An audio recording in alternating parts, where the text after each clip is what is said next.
Jangan lupa like, subscribe. Jangan lupa like, subscribe di channel Mas Adi. Oke, terima kasih. Fardu ain bagi muslim laki-laki maupun muslim perempuan. Kenapa dikatakan fardu ain? Karena memang segala sesuatu hal yang kita kerjakan apabila sholat juga pakai SOP, puasa juga pakai SOP, semua ada standar operasional production, begitu ya. Mudah-mudahan karena kita sudah mau ngaji, maka seperti yang Allah janjikan bahwa orang-orang yang mencari ilmu adalah tergolong orang-orang yang akan dimuliakan Allah Subhanahu wa taala dan akan ditempatkan oleh Allah di tempat yang mulia di sisinya. Ini bapak-bapak nanti nggak jauh-jauh tempatnya, di sisinya. Itu Allah. Amin ya robbal kepada para sahabatnya dan kepada kita semua selaku umatnya, sehingga dengan wasiat apabila nanti kembali kepada Yang Maha Kuasa, saya pastikan mendapatkan syafaatul uzma. Karena tadi melaksanakan ajaran contoh, ini contoh lagi. Kenapa saya bilang begitu? Misalnya Bapak kerja di mana, Pak? Sinar Baru. Bapak kerja di PT Sinar Baru. Punya ID card nggak? Ada. Tertulis nggak datanya di HRD? Tertulis. Jadi ketika Bapak ditanya sama orang, kerja di mana Pak? PT Sinar Baru. Ini ID cardnya, datanya ada di HRD, artinya Bapak diakui. Nah, Nabi Muhammad juga sama. Ketika nanti di yaumil hisab ditanya, ini umat siapa? Kok perbuatannya jelek semua, ini umat siapa nih? Kata malaikat, ini umatnya Nabi Muhammad. Benar enggak? Coba periksa. Nah, diperiksa datanya. Ngaji enggak, sholat sunnah enggak, puasa sunnah enggak, begitu. Oh benar, ini umat Nabi Muhammad karena dia melaksanakan ajaran Kanjeng Nabi. Maka berdasarkan data tadi dipastikan akan mendapatkan syafaatul uzma. Yang disebut syafaatul uzma itu adalah keputusan hukum. Jadi sejelek-jeleknya nanti kita diputuskan hukuman di yaumil hisab, kalau syafaatul uzma sudah bicara, maka akan dianggap bagus dan bisa lolos langsung masuk surga. Jadi ngomongnya sudah. Kalau bapak sudah ngaji, berarti saya ngomongnya sudah dimuliakan. Perkenalkan, ini perkenalkan pertama kali. Bapak-bapak baru lihat saya, panggilan sayangnya ini. Besan saya. Ya. Karena kalau saya mungkin kalau dilihat mungkin orang bilang pas coba diskusikan, saya bukan ngajarin Pak, karena bapak-bapaknya kayak burung bisa terbang, saya ngajarin burung terbang nggak mungkin lah. Kita ngobrol aja Pak, yang ngopi-ngopi yang dan apa sih keutamaan ilmu fikih itu, sehingga bapak-bapak sekalian kok ya harus mempelajari ilmu fikih. Padahal bapak-bapak sudah berkeluarga, mungkin ke pesantren juga kayaknya udah gak cukup usianya, tapi kenapa harus belajar fikih? Ilmi fardhatun ala kulli muslimin wa muslimatin, bahwasannya setiap muslim laki-laki dan setiap muslim perempuan itu dihukumi wajib untuk mencari ilmu, untuk mencari ilmu. Nah, ilmu apa saja yang diwajibkan? Jadi manusia itu diwajibkan untuk mencari ilmu apa saja. Nah, itu yang harus kita ketahui. Karena kemudian di Hanafiyah juga banyak macamnya. Di Malikiyah kita samakan dulu persepsi kita supaya kita nanti ke depannya ngaji itu terarah. Karena saya terbiasa niat takbir ada baca Fatihah ruku manina istighfar manina terus sujud manina duduk bermanina, duduk akhir tahiyat akhir, baca sholawat Nabi, tertib mualat, baca salam pertama. Apa ya? Itu syarat sahnya sholat. Jadi kalau Bapak hafal itu sah.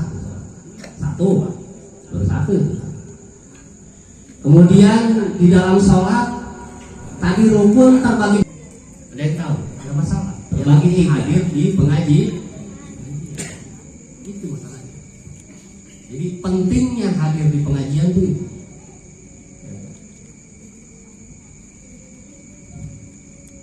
Ini tolbu ilmi ma yaqaulahu bi halihi bi ayyi halin kana fa innahu la budda lahu minas sholati payut taradu alaihi ilmu ma yaqau fi sholatihi bi qadri ma yuladi bihi fardhos sholati. Jadi ketika bapak-bapak mengetahui bahwa mengerjakan sholat itu hukumnya wajib, maka mencari ilmu tentang tata cara sholat, tentang tata cara wudhu, berarti hukumnya wajib. Karena untuk menunjang tadi, menunjang pekerjaan sholat kita. Sama ketika bapak-bapak kerja, tadi ditanya, kerja di mana? PT Sinar Baru. Ada edikatnya? Ada. Ada datanya JRD? Ada. Berarti diakui kan? Sah sebagai karyawan di sana. Sama ini juga sholat. Bapak melaksanakan sholat, bapak ngerti tata cara wudhu, bapak-bapak ibu-ibu juga ngerti tata cara sholat, maka sah sholat. Yang sudah kita laksanakan di masa lalu, yang karena ketidaktahuan kita, mudah-mudahan dimaafkan dan diterima semuanya. Amin ya rabbal alamin. Jadi ngaji ini ternyata faedahnya luar biasa. Jadi yang dulu kita puasa Ramadan asal puasa aja, yang dulu kita sholat mungkin asal sholat aja, yang dulu kita zakat mungkin sekedar zakat saja tanpa mempelajari ilmunya. Ternyata sekarang kita sudah tahu bahwa apapun kewajiban kita, apabila tidak didasari dengan ilmu, maka tidak sah. Tapi mudah-mudahan dengan adanya wasilah pengajian ini, amal perbuatan kita yang lalu, yang tadi karena ketidaktahuan kita, semuanya diterima oleh Allah Subhanahu wa ta'ala. Amin ya rabbal.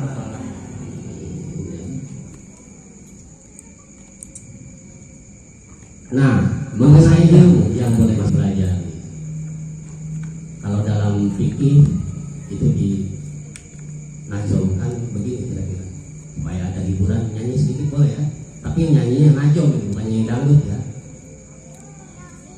Asyari'atun kasafinatun wa tariqatun kalbarisum haqiqatun darul kholaq. Ada yang udah paham Pak? Bu? Belum. Asyari'atun kasafinatun. Jadi ilmu syariat itu seperti perahu. Berarti kita kalau mau nyebrang dari Tangerang ke Lampung atau dari Banten ke Lampung pakai apa? Perahu ya.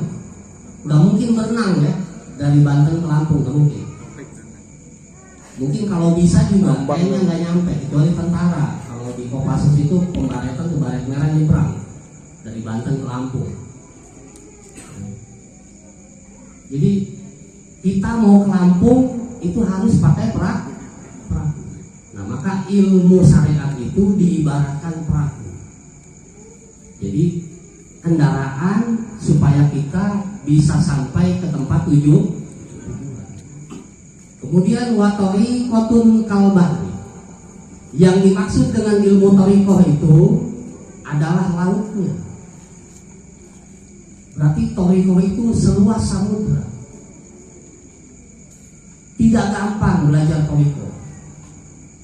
Ketika ada orang belajar toriko tidak diimbangi dengan belajar syariat, saya yakin tenggelam. Kenapa? Ya tadi nyebrang laut nggak pakai perahu. Torikoh di Indonesia ada 70. Ketuanya se-Indonesia adalah Al-Habib Maulana Habib Lutfi bin Yahya dari Pekalongan. Nah, kita jangan lari ke situ dulu, jangan lari ke Torikoh dulu, belajar syariatul. Syariat itu adalah ini yang mau kita pelajari. Jadi kalau syariatnya selesai, baru boleh belajar Torikoh. Jadi bapak-bapak boleh saja berzikir. Siapa yang larang? Boleh, dengan syarat bapak ngerti ilmu.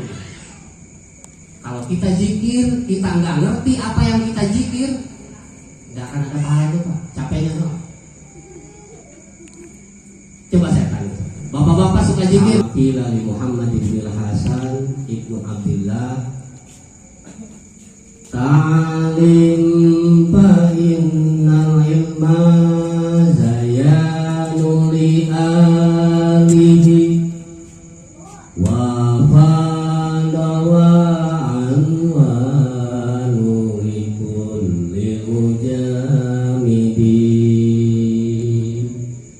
Taklim fa'innal ilma zainul ahli. Hai orang-orang Islam, belajarlah Anda ngaji. Kenapa? Karena ngaji itu akan menjadi perhiasan bagi Anda nanti. Ilmu itu akan menjadi perhiasan kita nanti. Karena mulianya seseorang di hadapan Allah bukan karena banyak hartanya, bukan. Mau punya mobil Fortuner mau punya pesawat jet pribadi tetap yang ada di hadapan Allah dipandang mulia karena apa? Karena beliau memiliki ilmu yang akan memuliakan kita. Jadi bapak-bapak juga di masyarakat sama. Kalau di masyarakat kita bersosialisasi memiliki ilmu, maka kita tidak akan dipandang sebelah mata.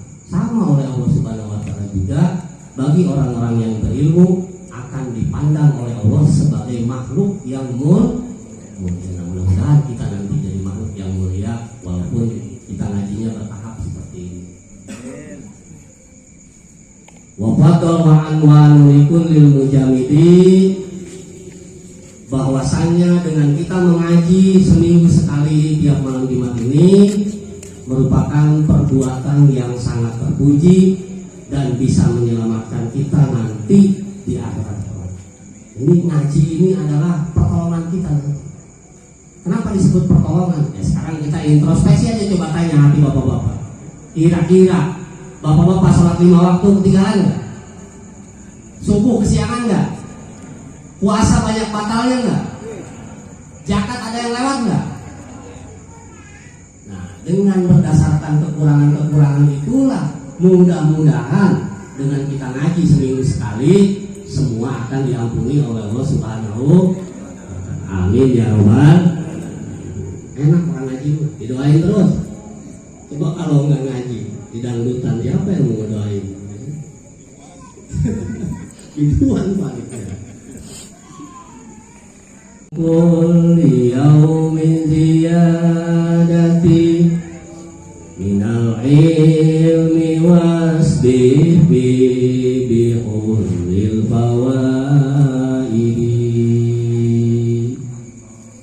Mudah-mudahan dengan bapak-bapak mau meluangkan waktu di pengajian, maka pengajian ini bisa membawa faedah buat kita semua. Semoga kita menjadi lebih baik ke depannya. Walaupun kita ibadah masih belang-belang, mudah-mudahan kita tergolong ke dalam orang-orang yang dimuliakan oleh Allah Subhanahu wa ta'ala. Fa innal fiqha afdalul qaidi ilal birri wa taqwa wa adil qasidi. Dengan bapak-bapak sekalian belajar ilmu fikih, di mana ilmu fikih ini kalau di Indonesia itu berpusat ke Syekh Nawawi Tanara. Kalau di Jawa itu ke Mbah Hasyim Asy'ari. Tahu Mbah Hasyim Asy'ari? Tahu nggak? Ada yang tahu? Ada yang tahu? Mbah Hasyim Asy'ari? Tahu namanya? Iya tahu namanya. Kamu mau belum? Saya juga sama. Jadi kalau di Indonesia secara keseluruhan semua semua bersanad ke Syekh Nawawi Tanara. Kalau di Jawa muridnya itu Mbah Hasyim Asy'ari. Dan nanti orang-orang yang ngaji fikih itu maka oleh Imam Nawawi akan dianggap sebagai muridnya. Ya, mudah-mudahan kita semua nanti diakui sebagai muridnya Syekh Nawawi Tanara, diakui sebagai muridnya Mbah Hasyim Asy'ari. Kalau di sini kita diakui oleh Mbah Din, tahu Mbah Din? Abu Yadim Yadin, itu murid-muridnya. Ya, jadi mudah-mudahan kita walaupun ngaji seminggu sekali, mudah-mudahan diakui sebagainya. Nggak apa-apa, beliau. Nggak apa-apa, kalau mau nanya nggak apa-apa. Yang bisa saya jawab, saya jawab.